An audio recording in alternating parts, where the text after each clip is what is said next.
শীতের সবজি বসাবো ভাবছি, এখন থেকেই শুরু করে দেব।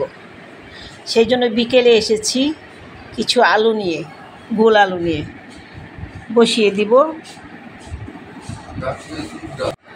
তো দেখলাম আলুতে আস্তে আস্তে শিকড় বের হচ্ছে, চারা গজাচ্ছে, এই যে বীজ তৈরি হচ্ছে।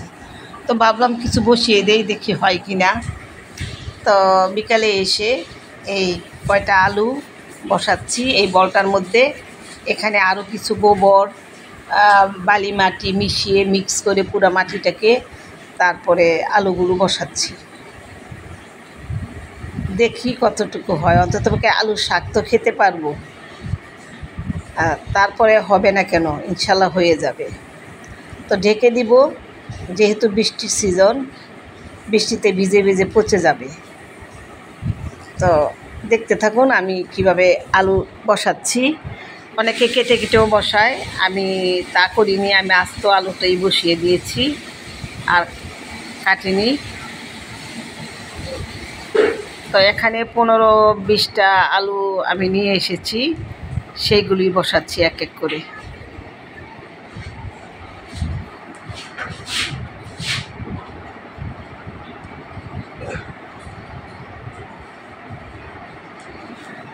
তো দেখতে থাকুন আমার ভিডিওটা। আপনারাও শীতের সবজি বসাতে চাইলে বসিয়ে ফেলতে পারেন, তবে একটু সাবধানে রাখবেন, একটু ঢেকে ঢুকে রাখতে হবে, বৃষ্টিতে নষ্ট হয়ে যায়। তো আমি ভাবছি এটা পলিথিন দিয়ে আবার ঢেকে দিব, আবার নেট দিয়ে ঢেকে দিব দিনের বেলা, আর যখন বৃষ্টি না থাকবে। আর যখন ভাববো যে বৃষ্টি আসবে তখন নেট দিয়ে পলিথিন দিয়ে ঢেকে দিব, যাতে বৃষ্টির পানিটা না পড়ে।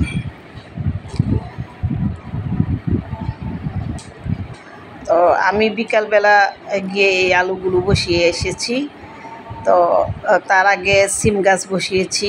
মোটামুটি শীতের সবজিগুলো আস্তে আস্তে বসাবো, ধনিয়া পাতা বসাবো, তারপর কিছু টমেটো পারলে বসিয়ে দেব। এইভাবে কিছু শীতের সবজি বসানো শুরু করে দিব। তো আপনারা শুরু করুন, তাহলে শীতের শুরুতেই আমরা কিন্তু এই সবজিগুলো পেয়ে যাব।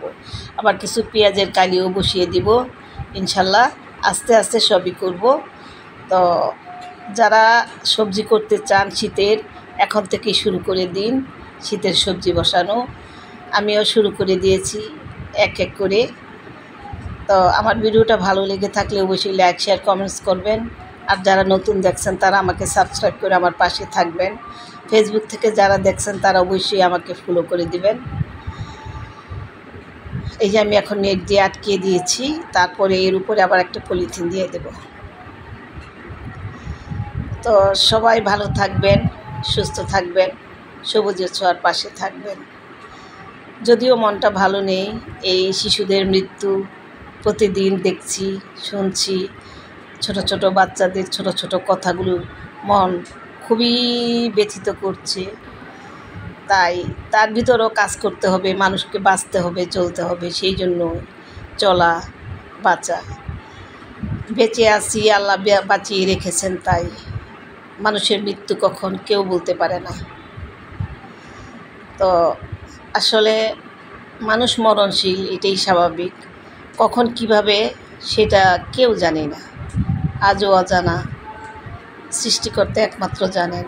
ভালো থাকবেন, সুস্থ থাকবেন, আল্লাহ হাফিজ।